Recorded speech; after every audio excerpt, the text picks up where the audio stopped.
Hello everyone, मैं doctor Anita Singh. आज हम इस वीडियो में जानेंगे बसंत ऋतु, मार्च और अप्रैल, जिसे चैत वैशाख कहते हैं। इन महीनों में बीमारियों से बचे रहने के लिए हमें क्या अपना खान पान, आहार विहार क्या रखना चाहिए और क्या हम आयुर्वेद में पंचकर्म करा सकते हैं, क्या व्यायाम कर सकते हैं।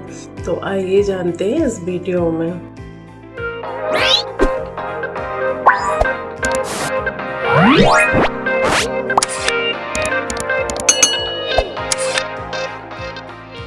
आयुर्वेद में दिनचर्या के साथ साथ ऋतुचर्या के बारे में भी विस्तार से बताया गया है।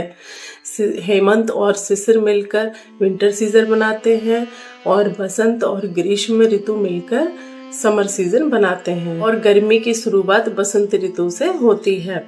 और बसंत ऋतु में प्रकृति अपने आप को नया बनाती है, नए नए पत्ते आते हैं, नए नए रंग बिरंगे फूल आते हैं। इस प्रकार प्रकृति अपने आप को पूरी तरह बदलती है। आयुर्वेद में आचार्य बागभट्ट ने अष्टांग हृदय सूत्र स्थान अध्याय 3 में ऋतुचर्या के बारे में विस्तार से बताया है और आचार्य चरक ने सूत्र स्थान 6 में ऋतुचर्या के बारे में विस्तार से वर्णन किया है।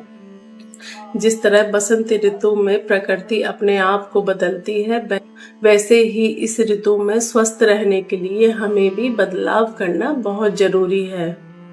देखिए, सर्दियों में शरीर में कफ जम जाता है और बसंत ऋतु में सूर्य की गर्मी के कारण कफ पिघलना शुरू हो जाता है और इससे कफ का प्रकोप होता है और हमारे शरीर से कफ निकलना शुरू हो जाता है।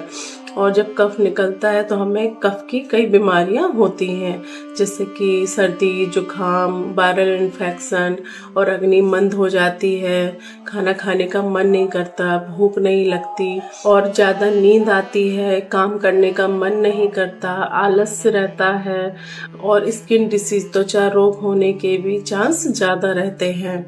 बसंत ऋतु में हमें किस तरह का खान पान रखना चाहिए और क्या खाना चाहिए, क्या चीज़ नहीं खानी चाहिए, इसके बारे में हमें पता होना चाहिए, जिससे हम अपने आप को स्वस्थ रख सकें। सबसे पहले हम जानते हैं पथ्य आहार, हमें क्या लेना चाहिए, क्या खाना चाहिए।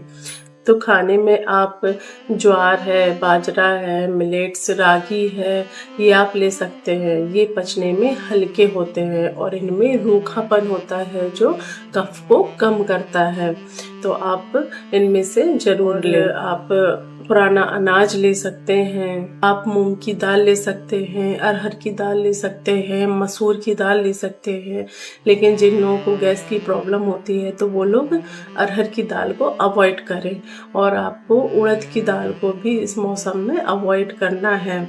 और आप सीजनल वेजिटेबल ले सकते हैं, जैसे लौकी है, तुरई है और कद्दू है। तो इस प्रकार सिंपल सब्जियां ले सकते हैं। और देखिए, आयुर्वेद में षड्रस बताए गए हैं, जैसे मधुर, अम्ल, लवण, कटु, तिक्त, कसाय। तो जो शुरू के रस हैं मधुर, अम्ल, लवण, तो ये कफ को बढ़ाते हैं और जो लास्ट के 3 रस हैं जैसे कटु, तिक्त, कसाय, तो ये कफ को कम करते हैं। तो हमें इस मौसम में विशेषकर कफ को कम करने वाले रस का ज़्यादा यूज़ करना है। कटु, तिक्त, कसाय में तीखा, कड़वा और कसेला, तो इन रस का यूज़ आपको इस मौसम में ज़्यादा करना है। इस मौसम में आप उबालकर पानी लेना चाहिए। इसमें आप जिन लोगों को भूख कम लगती है तो उसमें 2 से 3 चुटकी सौंठ मिक्स करके ले सकते हैं, उससे आपकी भूख खुलेगी। और आप शहद पानी ले सकते हैं, लेकिन आपको शहद को गर्म पानी के साथ नहीं लेना है। अगर आप गलत गर्म पानी के साथ शहद को लेते हैं तो ये विरुद्ध आहार बताया गया है, पॉइजन बताया गया है। तो आपको गर्म पानी को ठंडा करके फिर आप उसमें शहद, 1 चम्मच शहद डालकर फिर आप यूज़ कर सकते हैं। अब जानेंगे कि हमें बसंत ऋतु में क्या चीज़ अवॉइड करनी चाहिए, खान पान में क्या चीज़ हमें नहीं लेनी लेनी है, अवॉइड करनी है। तो अवॉइड में आपको हैवी फूड अवॉइड करना है, क्योंकि इस मौसम में अग्नि मंद रहती है।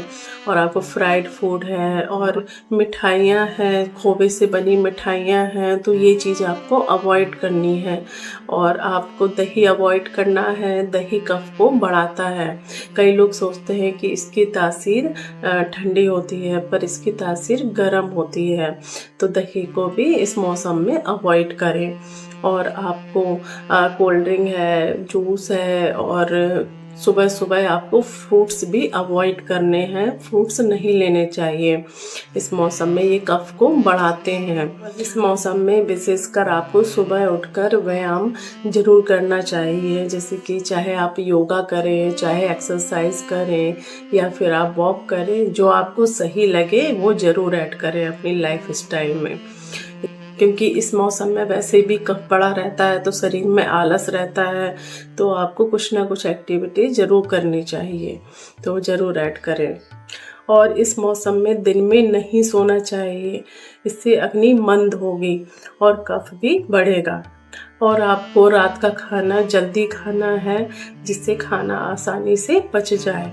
और सुबह आपको जल्दी उठना है। यदि आप लेट उठते हैं तो कफ का प्रकोप होता है, तो आपको सुबह जल्दी उठना है। आयुर्वेद में इस मौसम में उत्पटन बताया गया है, मतलब कि उपटन, आपको अपने शरीर में उपटन लगाना चाहिए।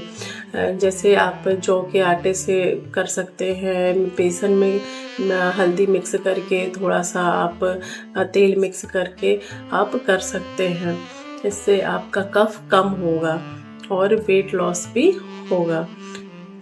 और आपको इस मौसम में गुनगुने पानी से नहाना चाहिए।